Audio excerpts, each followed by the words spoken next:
leaders also. It has to come from the medical community. And most importantly, it needs to come from our area legislators here. There's some laws that are restricting what the mayor can do. Now, as he said, I wear another hat. I'm the chair of the Huntington Municipal Development Authority. And I have to say this, it's imperative that we find these solutions. We can't let these budget issues slow down what's going on in this city. We can't let it derail the progress that we're having. I can say, and I didn't really realize until I became the chair, that we're on the verge of some exciting breakthroughs right here in this city.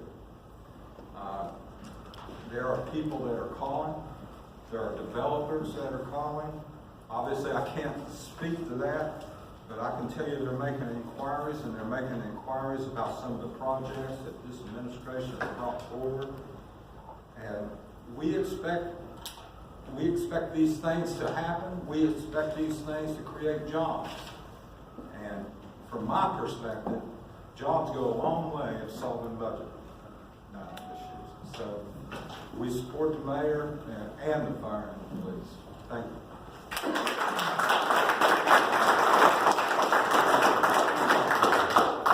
Huntington has a mosaic of faith that strengthens our community.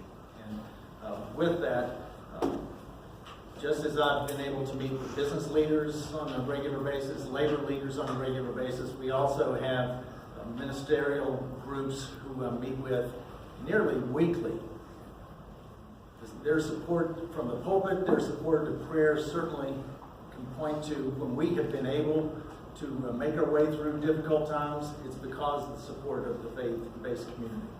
With us today is the president of the Downtown Ministerial Association and the only person to serve as president of the Downtown Ministerial Association and the Black Pastors Association, Reverend Dante Jackson of the First Baptist Church.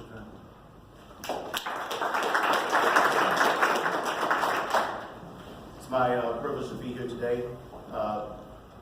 One correction, our president, Pastor Charles Shaw, is not here today for the Huntington Black Pastoral Association, but I am glad to stand in his place. I was thinking about my time of being here in Huntington. I've been here 7 years as a pastor of First Baptist Church of Huntington. As Mayor mentioned, I have worked with the Downtown Pastoral Association, in which we have also worked with the Islamic Association of Huntington. And in that, I've noticed that Mayor Steve has always been a proponent for working with our local faith communities in whatever capacity that he can. He's not shied away from the conversation of inclusivity of the faith community in Huntington, but he's embraced us and brought us through. With the advocacy that Mayor Williams stresses, we also understand that he has also had to operate with a degree of transparency. We are confident that with this transparency that the city can overcome these tough times. It's one of the belief systems that I have that often vision comes sometimes at the cost of our reality. Vision calls us to dig deeper into our faith than we ever had before. And so it's with that I understand that we must, as a city, get rid of the language of choosing, disperse ourselves from the language of panic, and dig into the language of hope and trust in our leadership. Mayor Williams, you have our prayers and our support.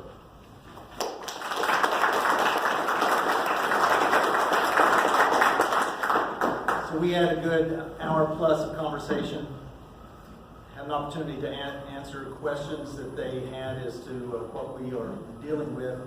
When you look at who is represented here, you have people representing philanthropic organizations, you have people representing the largest businesses in town, neighborhood associations, neighborhoods in town, educational groups, business development groups, churches, every aspect of our community.